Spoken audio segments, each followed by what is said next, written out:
মাসুদ কামাল, আপনার কাছে আবার একটু যেতে চাই। ফরহাদ মাজারের সাম্প্রতিক বক্তব্য নিশ্চয়ই আপনার সামনে এসেছে।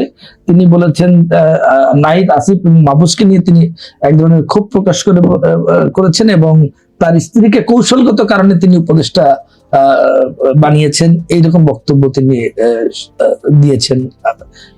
এই বক্তব্যকে, ফরহাদ মাজারের এই বক্তব্যটা এখন বিগত সরকার নিয়ে তার যে বিশ্লেষণগুলো আপনি কিভাবে দেখেন? শুনেন, একটা জিনিস হলো কি, আমরা কতগুলি আপনার করি, যেমন ধরেন আমি এখন একটা কথা বললাম, আমার মাথায় একটু বুদ্ধিশুদ্ধি আছে, সুন্দর করে বানিয়ে বানিয়ে বললাম।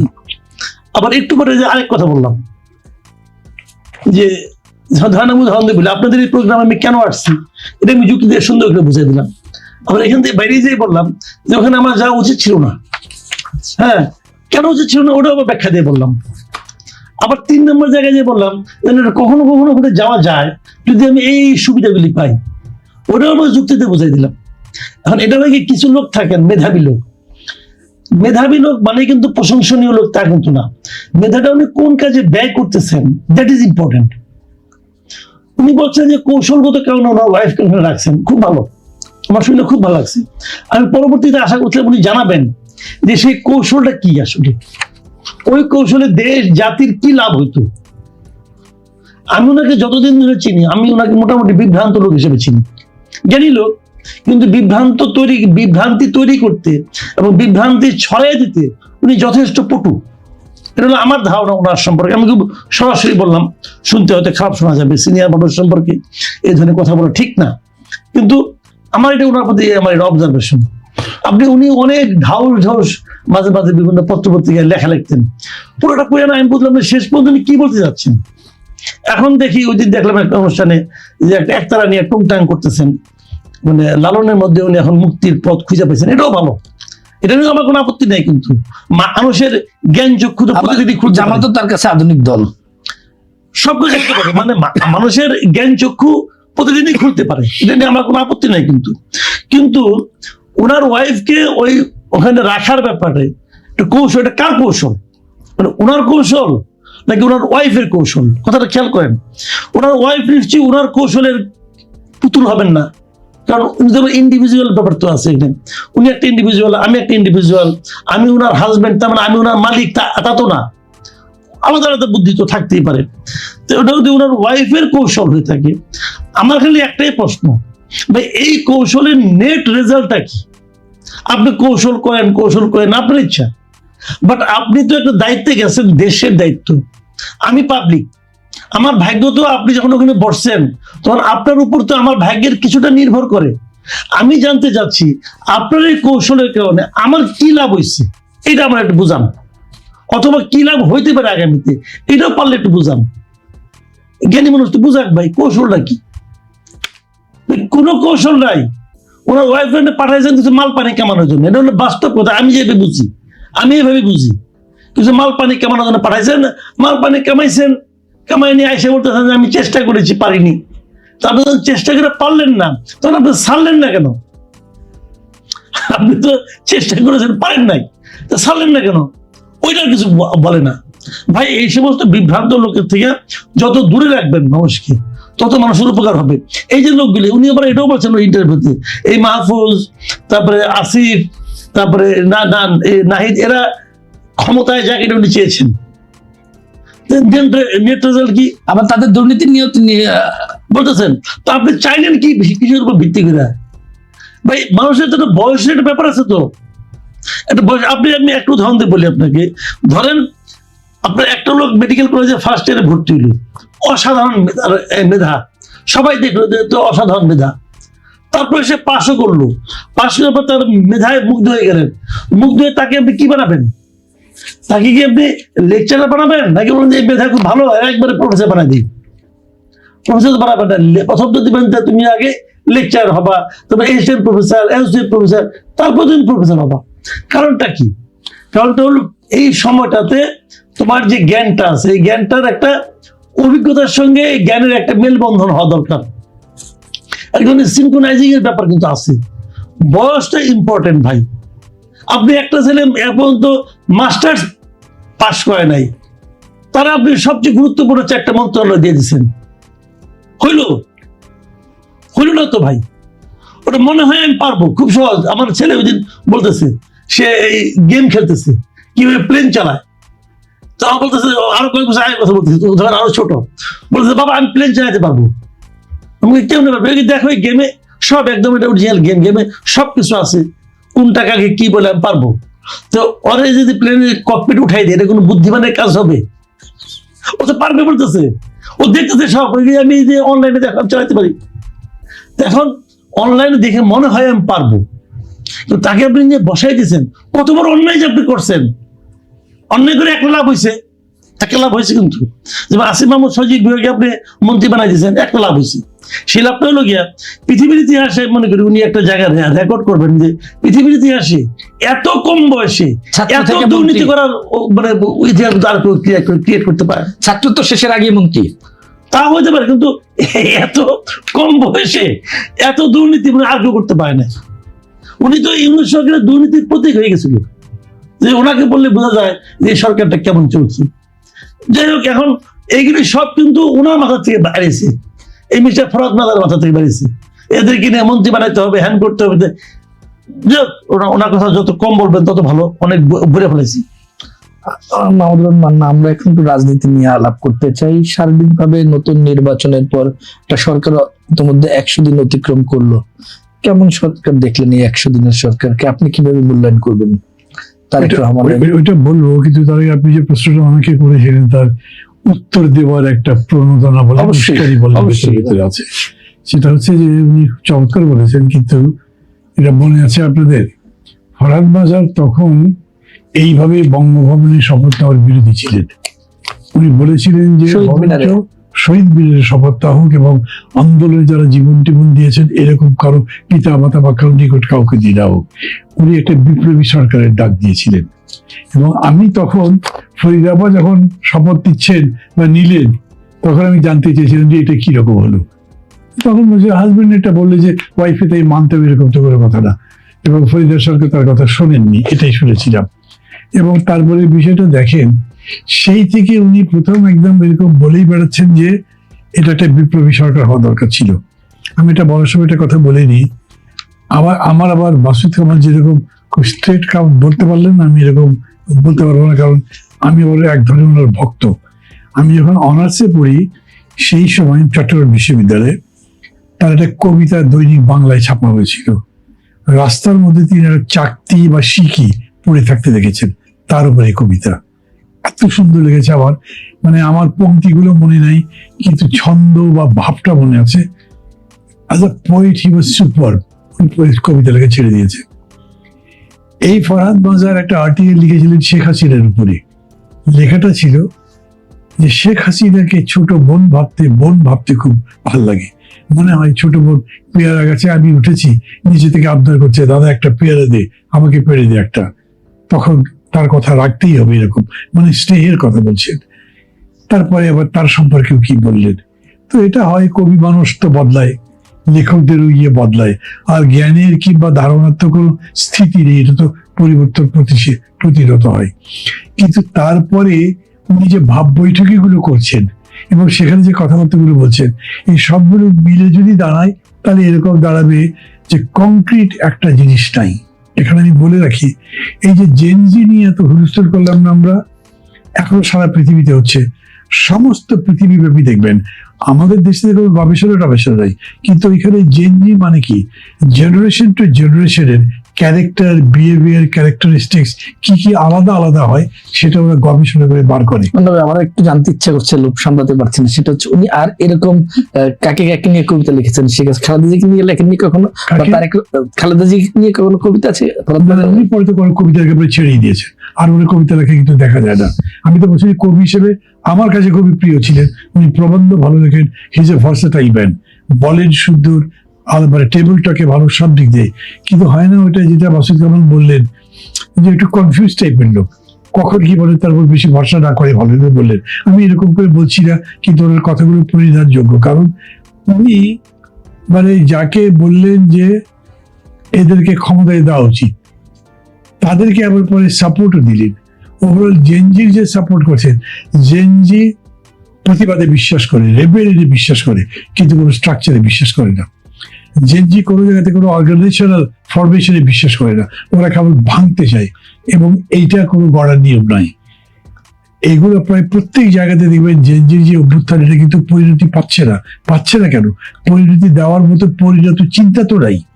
আপনি একটা গভর্নমেন্টকে সরিয়ে দিয়েছেন, তারপরে কাকে নেবেন? আপনি বিপ্লব করবেন, তাহলে ডক্টর ইউনূসকে ডাকলেন কিভাবে? ডক্টর ইউনূস বিপ্লবের লোক? বরং ডক্টর ইউনূস এসেই তো কনস্টিটিউশনের মধ্যে ঢুকে দিলেন। এবং এই যে আপনার এক্সট্রা কনস্টিটিউশনের ডিবেট এখনো আমাদের মধ্যে চলছে, তার তো নিষ্পত্তি হচ্ছে না। এখন সেম জিনিসটাই চলছে। কিরকম করে? সবচেয়ে বড় আকাঙ্ক্ষা কিছু, দেশটা বদলে দেওয়ার জন্য সংস্কার চাই, এবং সংস্কারের জন্য আমরা 7-8 মাস ধরে কথা বলতে বলতে একটা ঐক্যমত্যের মতো পৌঁছেছিলাম।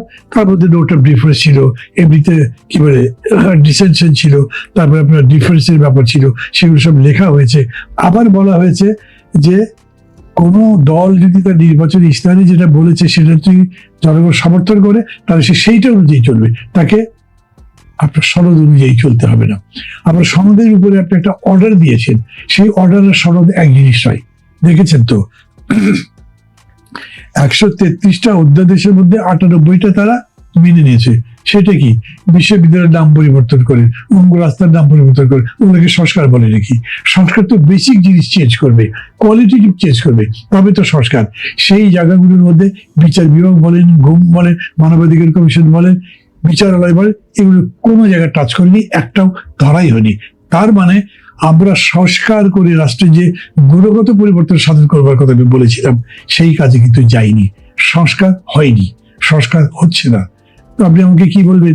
আপনি কতখানি আশাবাদী? কি আশাবাদী? আপনি তো বাদই দিয়ে দিয়েছেন। বিএনপি বলছে যে তারা এটাকে রিফাইন করে নিয়ে আসবে। আচ্ছা, রিফাইন করে যদি আসবে, তাহলে বাতিল করে দিলেন কেন? আপনি এটাকে তো অ্যামেন্ডমেন্ট করবার সময় তো পেয়েছিলেন। মিনিমাম অধ্যাদেশ জারির পর থেকে যেদিন পর্যন্ত সংসদ বসছে, আলোচনা করে সিদ্ধান্ত নিলেন, 3 মাস সময় পেয়েছেন। তো আপনি বলতে পারতেন না গুমের ব্যাপারে আপনি আপত্তি করলেন কেন?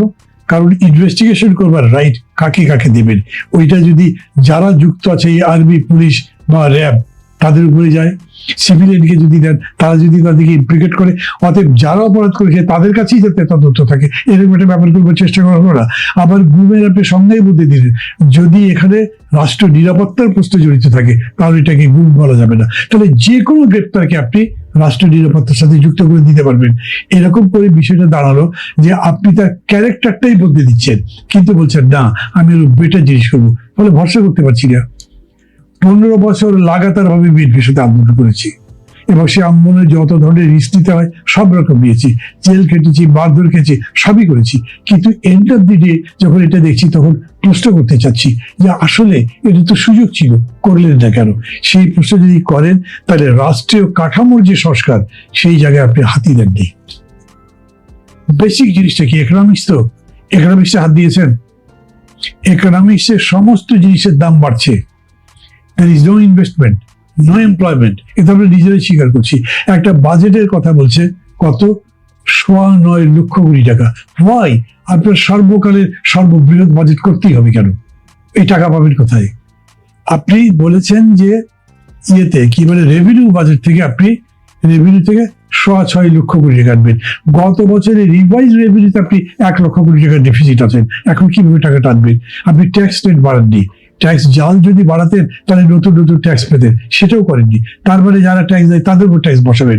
আপনি আইএমএফ থেকে টাকা নিচ্ছেন না, যদি ওয়ার্ল্ড ব্যাংক টাকা দেবে বলছে, সেটা দেখি কি দাঁড়ায়।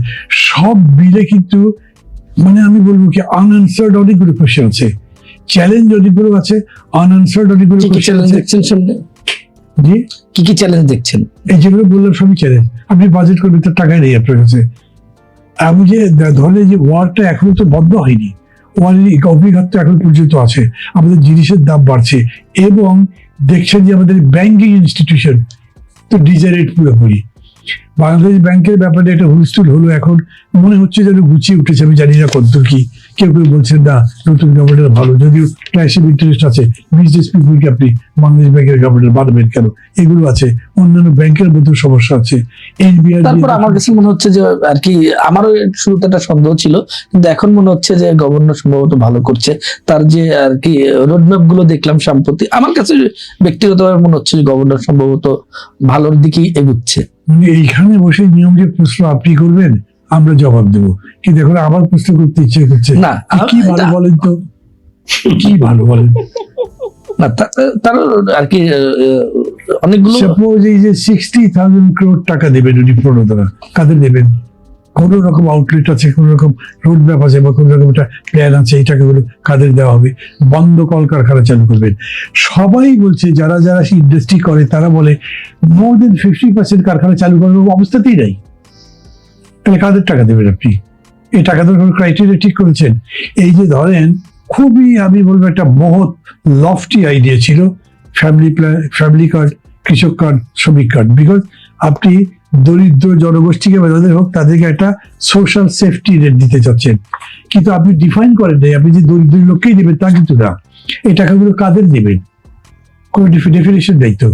এই যে আপনি কত 33,000 না কতগুলো দেওয়া হয়েছে, এই তো ইয়েগুলো কার্ডগুলো কারা কারা পেয়েছে একটা হিসাব দিতে পারবেন কি এই মুহূর্তে? যে না, আমরা এই যে নিঃস্ব লোক এতগুলো আছে এদেরকে দিয়েছি, অথবা প্রান্তিক মানুষগুলো আছে তাদেরকে দিয়েছি, যাদের দরকার, যাদের বেসিক ইনকাম বলে কিছু নেই তাদের দিয়েছি। এরকম তো পেপারে রিপোর্ট আসছে, কোন কোন এমপির অভিযোগ করেছেন যে এই লোকগুলো পাওয়ার যোগ্য, তারা রিচ, তারা ভালো আছে, সচ্ছল লোক, তারা কেন কার্ড পেল, সেরকম অভিযুক্ত হয়েছে। আমি কিন্তু আবার বলছি, প্রোগ্রামটাকে আমি খারাপ বলি না, এই ধরনের প্রোগ্রামের প্রপোজাল আমাদের ছিল, আমার দলের পক্ষ থেকে আমি বলেছিলাম নিঃস্ব যারা, যাদের কোনো ইনকাম নাই, বেসিক পে হিসেবে তাদেরকে এমনি টাকা দিয়ে রাখুন, যা খুশি তাই করুক। মানে একটা গরিব মানুষকে যদি আপনি টাকা দেন যার কোনো ইনকাম নেই, সে পারলে কিন্তু আগে খাবে, পেটটা ভরবে, তারপরে চিন্তা করবে আগামীকাল কি করবো। আর বড় লোক টাকা পেলে ধান্দা করবে কেন টাকাটা পাচার করে দিই। এই জন্য ইউনিভার্সাল বেসিক পে মানে নিঃস্ব লোককে টাকা দেওয়ার প্রোগ্রাম ওয়ার্ল্ড ওয়াইড অ্যাপ্রিসিয়েটেড। কিন্তু এখানে আপনি নিঃস্ব লোককে দেবেন বা দরিদ্র লোককে দেবেন, এটা তো ডেটাবেজই করেন নাই। আমাদের বিবিএস যে ডেটাবেস করেছে, ওই ডেটাবেজের উপরে ভিত্তি করে যদি দেন সেটা গড় পড়তা হবে। আচ্ছা, গড় পড়তাও যদি দেন তাহলে সেটারও রিটার্ন কি, এরা কি সবাই ইকুয়ালি পাবে? মানে যার আছে, ধরেন আজকে আমি পেলাম, আপনি পেলেন না, আমি ভালো আছি, আপনি কিন্তু দরিদ্র লোক, আপনার আগে পাওয়ার কথা ছিল, এটার প্রেফারেন্সের কিছু ঠিক নাই। তো এইরকম করে আমি বলছি, এটা যদিও বাংলাদেশ ব্যাংকের কাজ না, কিন্তু বাংলাদেশ ব্যাংক বন্ধ কলকারখানা চালু করবার ব্যাপারে কোনো গাইডলাইন তো তৈরি করেনি। সে তার বিজনেস পিপলকে ডেকে, ইন্ডাস্ট্রিজকে ডেকে বলে নাই যে বলেন তো কি কি করলে আমি এটা চালু করতে পারবো, কোন কোন সেক্টরে চালু করতে পারবো, কত টাকা করে কাদের কাদের দিতে হবে, তা তো বলেন নাই। বরঞ্চ বেশিরভাগ কারখানা বন্ধ হয়ে যাচ্ছে যে গ্যাস নাই, তার ফুয়েল নাই, তার আর যে সমস্ত অসুবিধা আছে সেগুলো দূর করবার জন্য আপনি কর্মসূচিগুলো ঠিক করেন, সেই জায়গায় প্রণোদনা দেন। হোলটা তো একটা প্ল্যানিং করে করতে হবে। আমি কিন্তু এই বলি, আমি শেষ করে বলি, একটা লাইনে শেষ করবো, যদি আমি 100 বার স্বীকার করি যে 100 দিনের মধ্যে এত কিছু সব জবাব দেওয়া সম্ভব নয়, কিন্তু প্রশ্ন আপনি করেছেন, তার আনসার হিসেবে আমি বলছি যে এগুলো মাথায় রেখে চলতে হবে। তার আগে শুধু প্রশংসা করবার জন্য প্রশংসা, ও তো সারা দেশ জুড়ে করে, এটা স্থাবকের দেশে বানিয়ে তো কোনো লাভ নেই আমার। সেটা হচ্ছে, আপনি কিছুক্ষণ আগে বলছিলেন যে বিএনপির সঙ্গে 15 বছর আন্দোলন করেছেন, জেলও খেটেছেন। নির্বাচন কেন্দ্রিক দেখলাম যে বিএনপির সঙ্গে আপনার এক ধরনের জোটগত আর কি যে টানাপোড়েন দেখলাম। এরপরে এখন বিএনপির সাথে আপনার সম্পর্ক কেমন, এবং জোটগত সম্পর্ক এবং আগামী দিনের রাজনৈতিক সম্পর্ক বা সবকিছু মিলে মানে কেমন বলি বলেন? আপনি আমার খুবই ঘনিষ্ঠ বন্ধু, কিন্তু বছর খানিক দেখা হয় না। এই সম্পর্ককে আপনি কিরকম বলবেন? আপনি কোনোদিন ফিল করেন নাই যে আমাকে ডাকা দরকার? আমি আপনার সাথে কথা বলতে চেয়েছি, এখনো চাই, কিন্তু আপনি তো ব্যস্ত, আপনি এখন মন্ত্রী, প্রধানমন্ত্রী, আপনি এখন দায়িত্বে আছেন। আমি তো আপনার কাছে চাইলেই যেতে পারছি না। এটা আমি মানি যে তারা ব্যস্ত আছেন, আমি কিন্তু কোনো কাঠগড়ে দাঁড় করাচ্ছি না, কারণ আমি জানি যে আসলে ক্ষমতায় গেলে এরকম হয়, অ্যাক্রস দ্য রিভার অনেক তফাৎ হয়, অ্যাক্রস দ্য টেবল অনেক তফাৎ হয়। কিন্তু তারপরেও ওনারা যেরকম বলেছিলেন জাতীয় সরকার করবেন, এটা কোনো জাতীয় সরকার নয়। নির্বাচন তো কোনো জোটগত হয়নি, নির্বাচন বিএনপি করেছে। বিএনপি তাদের পছন্দ মতো কিছু কিছু রাজনৈতিক ব্যক্তিত্বকে নমিনেশন দিয়েছে, আমাকে পছন্দ হয়নি, দেয়নি, আমার কোনো মানে দুঃখ নেই তার জন্য। আমি তো বিএনপি করি না যে আমি দাবি করবো আমি কেন পাবো না, আমি নাও পেতে পারি। এটা তো বিএনপি, আমি মনে করি এটা বিএনপির নির্বাচন, এটা জোটের নির্বাচন নয়। কিন্তু আমি প্রত্যাশা করি এত বড় অভ্যুত্থানের পরে, এত রক্তদানের পরে, এত ত্যাগ তিতিক্ষা, মানে একটা দুই বাহু প্রসারিত করে গুলি চালাও, গুলি চালিয়ে সেরকম মারা যাচ্ছে, এরকম তো পৃথিবীতে কয়টা উদাহরণ আছে আমি দেখি না।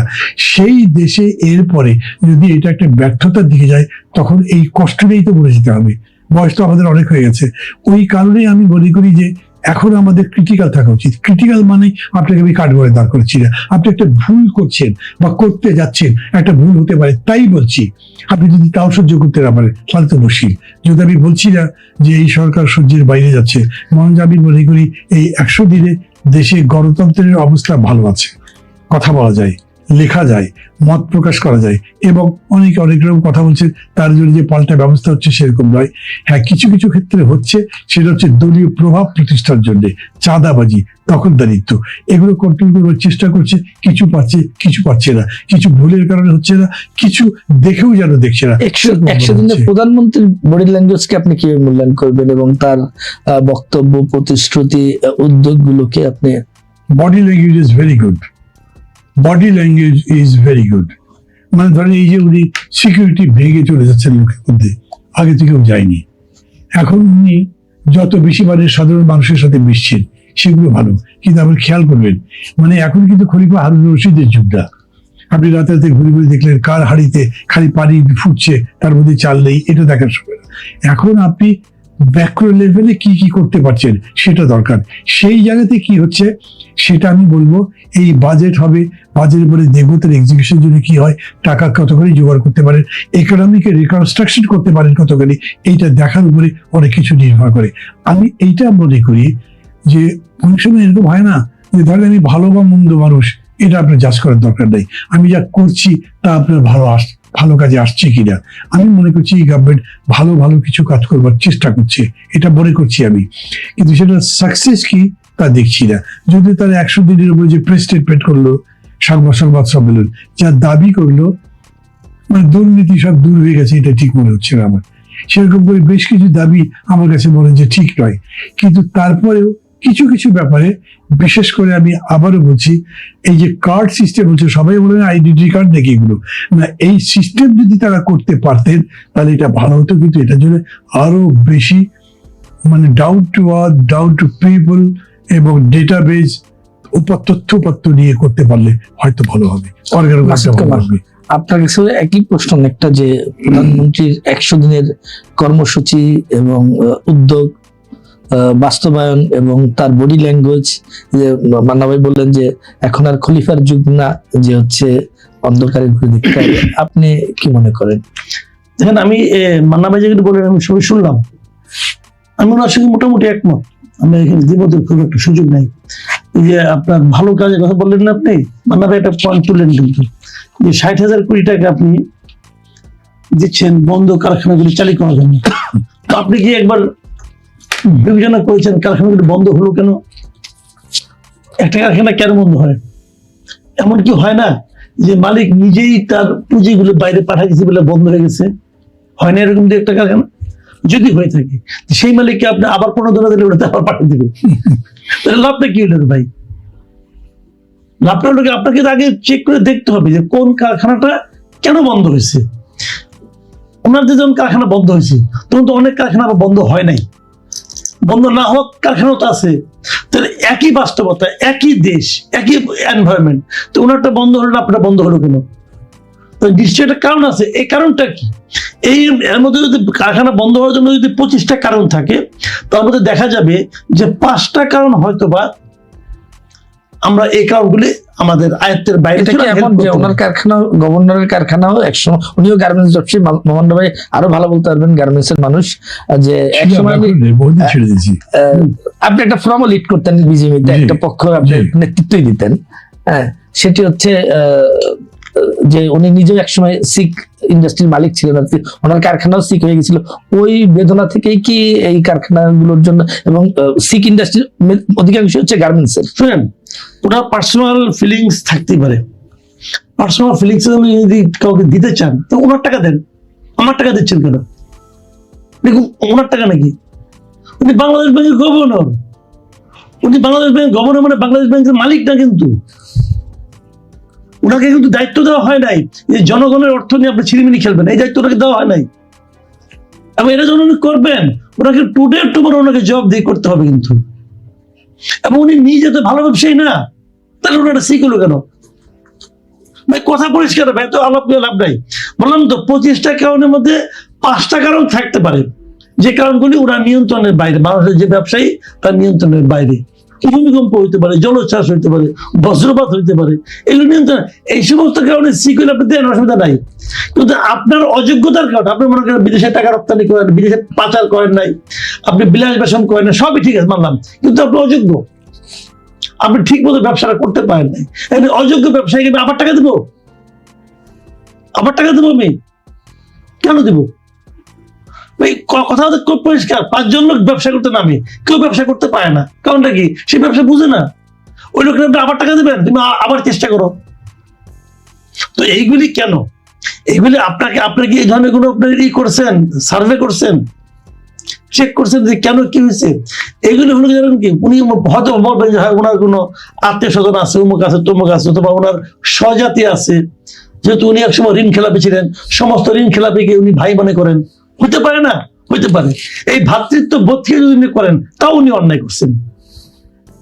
উনি করতেই পারেন না, তো ওনার টাকাটা আর ভাই, ওনার টাকা উনি করতেন, ওনার কারখানা বিক্রি করে দিয়ে আর 5 জনের কারখানাকে বাঁচাই দিতেন, কোনো সমস্যা ছিল না। এই ধরনের আজগুবি মানে ফাজলামো কাজ করার জন্য ওনাকে এখানে বসানো হয়নি। কথা পরিষ্কার। আর উনি যেটা বললেন, আর যে কথাগুলি, যে আপনার প্রাইম মিনিস্টারের মুভমেন্ট, প্রাইম মিনিস্টারের চালচলন, আমি হ্যাপি প্রাইম মিনিস্টারের চালচলন নিয়ে। উনি বলছেন যে উনি সরকারি গাড়ি নেবেন না, উনি সরকারি ড্রাইভার নেবেন না, সরকারের তেল নেবেন না। আচ্ছা, এইগুলি না নিলে কি দেশের অর্থনীতি অনেক চেঞ্জ হয়ে যায়? হয় কি? হয় না কিন্তু। তাহলে উনি এটা বললেন কেন? আমরাই বা খুশি হলাম কেন? আমরা খুশি হলাম এই কারণে যে উনি একটা উদাহরণ তৈরি করতে চেয়েছেন যে আমরা সরকারে এসেছি, আমরা কিছু নেওয়ার জন্য আসি নাই, বরঞ্চ আমরা জনগণকে কিছু দিতে এসেছি। উদাহরণ তৈরি করেছেন। তো উদাহরণটা কার জন্য তৈরি করছেন? আপনার জন্য না আমার জন্য? আমার তো গাড়ি নেই, তাহলে আমার জন্য উদাহরণ আবার কি? তাহলে উনি একটা উদাহরণ তৈরি করেছেন ওনার মন্ত্রীদের জন্য, ওনার কলিগদের জন্য। তো ওনার মন্ত্রী কি ওনার এই উদাহরণ গ্রহণ করছে? সিম্পল কথা কিন্তু ভাই, ওনার মন্ত্রী ওনার উদাহরণ গ্রহণ করছে? যে উদাহরণ আপনার কাছের লোকরা গ্রহণ করে না, যদি গ্রহণ না করে আপনি কি সিদ্ধান্তে বুঝবেন? ওনাকে সিদ্ধান্ত নিতে হবে তাহলে আমার উদাহরণটা ভালো হয় নাই, অথবা সিদ্ধান্ত নিতে হবে এই লোকগুলি আসলে আমার পাশে বসছে কিন্তু তারা আমাকে ফলো করে না। তাহলে আপনি একটা টিম বানালেন, টিমের যিনি ক্যাপ্টেনকে টিমের অন্য টিমমেটরা তাকে ফলো করে না, তো ওই ক্যাপ্টেনের কপালে দুর্ভোগ আমি কিছু দেখি না ভাই। হিসাব তো ক্লিয়ার। আমি কিন্তু কোনো জটিল কথা বলতেছি না ভাই, কথাগুলো কিন্তু সহজ। যে ওনার টিমমেটরা ওনার উদাহরণ ফলো করেন না, ওনার টিমমেটরা মনে করেন না ক্যাপ্টেন বোকা, এরকম করে এর মনে করেন, তাহলে সেই টিম কি গোল দিয়ে জিততে পারবে? ফকিরপুর টিম এবার কিন্তু হয়ে গেছে, রেলিগেটেড হয়ে গেছে আর কি। হ্যাঁ, এবার ফার্স্ট ডিভিশন লিগে। তো যদি ফকিরপুর টিমকে আপনার চ্যাম্পিয়ন করার জন্য মেসিকে নিয়ে আসেন, মেসি স্ট্রাইকার থাকবে আর বাকি টিম হলো ফকিরপুরের, তো ওই টিম চ্যাম্পিয়ন হবে না তো। তো এই জিনিসটা আপনাকে বুঝতে হবে যে উনি একা কি করছেন অথবা করতে পারছেন, সেটা ইম্পর্টেন্ট হইতো যদি ওনার টিমের অন্যরা ওনাকে অনুসরণ করার চেষ্টা করতো। পারতো কিনা জানি না, যদি চেষ্টাও করতো তাও হয়তো। তো অন্যরা চেষ্টা করতেছে বলে তো আমরা দেখেছিলেন ভাই। কাজে এইগুলি নিয়ে 30 দিন 3 মাস গেছে, মানে 90 দিন গেছে। উনি নিজে একটা সময়সীমা ঘোষণা করছেন 180 দিনের। আমি 180 দিন পর্যন্ত অপেক্ষা করতেই চাই, দেখবো 180 দিন পরে উনি কি করেন। আমি অপেক্ষা করবো যে 180 দিন পরে কি উনি ওনার এই যে ঘোষণা, গাড়ি নিব না, অমুক নিব না, তমুক নিব না, ওনার চাল চলন যেটা দেখে আমরা মুগ্ধ হচ্ছি, যেটা দেখে আমরা হারুন রশিদের কথা ভাবতেছি, অথবা খলিফা উমরের কথা ভাবতেছি, যেটা দেখে উনি কি সেই জায়গা থেকে ব্যাক করেন কিনা এটা দেখবো। অথবা দেখবো যারা ওনাকে ফলো করে নাই তাদের ব্যাপারে উনি কি করেছেন, ওনাদেরকে প্রমোশন দিলেন নাকি ডিমোশন দিলেন, এটাও দেখবো। যদি দেখি যে প্রমোশন দিয়েছেন তাহলে বুঝবো যে যা ছিল যেই লাও সেই কুদু। আর যদি দেখি যে না প্রমোশন দেন না ডিমোশন দিয়েছেন, তাহলে বুঝবো উনি তো নতুন করে কিছু করতে চাচ্ছেন। দেখি 180 দিন, কিন্তু 3 মাস ওয়ার্লি কোট করেন। এখন পর্যন্ত আহামরি কিছু হয় নাই, অত দূর দরকার নাই। আমি ওই মানে আপনার মোস্তাকুর রহমান সাহেব কি করলেন অমুক বড় বড় আলাপে যাই না। বাজারে জানবেন ভাই, বাজারে যদি আপনি করেন আপনি আপনাকে জিজ্ঞাসা করেন, বাজারে যদি আপনি বউ করে তাকে জিজ্ঞাসা করেন যে তোমার কি মনে হয় জিনিসপত্রের দাম কি আগের চেয়ে কমছে, এইটুকু জিজ্ঞাসা করেন, রেজাল্ট তৎক্ষণাৎ পাই যাবেন। এটা গবেষণা করার কোনো দরকার নাই। ওই যে অর্থ উপদেষ্টা কি আগে আছে বিশিষ্ট গবেষক, তাকে নিয়ে দেখাইতে হবে না, আপনি বুঝবেন যে সংসার কেমন চলতেছে। জিনিসপত্রের দাম দেখেন, যানবাহনের খরচ দেখেন, মানুষের জীবনযাত্রা দেখেন, ঈদ গেল কাপড় চোপড়ের দাম দেখেন, সব মিলিয়ে দেখেন, আপনি নিজেই বুঝে যাবেন দেশ কি ভালো আছে, আগের চেয়ে ভালো নাকি আগের চেয়ে খারাপ। এই 100 দিনে বিরোধী দলকে নিয়ে আপনার মূল্যায়ন কি? এটাকে আমি বিরোধী দলই মনে করি না। এরা যেগুলি করে, যে একটা কথা ছিল নাকি যে উপরে উপরে হয় তলে তলে সব ঠিক আছে, এটা হলো তলে তলে বিরোধী দল। ভাই এটা আপনাকে বুঝতে হবে, এটা হলো বিএনপি এবং জামাত দুটো এমন সম্পর্ক, এরা তো একসঙ্গে ঘর সংসার করছে, এরা একসঙ্গে ঘর সংসার করছে না, ক্যাবিনেটে ভাগাভাগি করে করছে একসঙ্গে, তো সেটা কি বিরোধী দল হবে? জামাত তো মানে জামাতের এখন একটাই লক্ষ্য, জামাত জীবনে কোনদিন চিন্তা করছে যে তারা এতগুলি 69 আসন পাবে? কোনদিন চিন্তা করছে জামাত? কোনদিনও চিন্তা করে না। কিন্তু জামাত তো পেয়েছে, কেন পেয়েছে? এটাও কি তাহলে মার্কেটে আওয়ামী লীগ নাই বলে পেয়েছে। আমি বলি আপনাকে, মার্কেটে আওয়ামী লীগ নাই বলে জামাত এতগুলো আসন পাইছে। মার্কেটে আওয়ামী লীগ থাকলে এত আসন জামাত পাইতো না। একদম সহজ কথা। সেই জামাতের মূল লক্ষ্য কি জানেন? জামাতের মূল লক্ষ্য হলো আগামী সকল নির্বাচনে বিরোধী দল থাকা। কিভাবে থাকা? আওয়ামী লীগকে নির্বাচনে আসতে না দেওয়া। আওয়ামী লীগকে নির্বাচনে আসতে না দিতে পারলেই জামাতের বিরোধী দলে থাকাটা কনফার্ম হয়ে যায়। তো জামাত তো বিএনপিকে সরাতে চাবে না, হয়তো চাইবে যে আমি যদি ক্ষমতায় যাইতে পারি, যেমন এবার একটা হুজুগ তারা তুলতে পারছিল, তারা হয়তো চাইবে, কিন্তু বাস্তবতা তা বলে না। আবার যদি বিএনপি খুব খারাপ করে, তখন তো জামাত একটা চান্স নিতে পারে, আওয়ামী লীগ দেখছেন, বিএনপি দেখছেন, এখন আমাদের দেখেন। কিন্তু এই দেশের মানুষ তো ভাই যা দেখাবেন তাই দেখবে না, ওইদিন যাইতে দেন না। যদি সরকার খারাপ করে দেখবেন, লোকে কিন্তু সরকারকে কিন্তু জামাতের সঙ্গে তুলনা করবে না, মানুষ সরকারকে তুলনা করবে আওয়ামী লীগের সঙ্গে। যাকে 1 বছর 2 বছর দেখেন আপনি, মানুষ তুলনা কিন্তু ওটার সঙ্গে করবে, জামাতের সঙ্গে করবে না।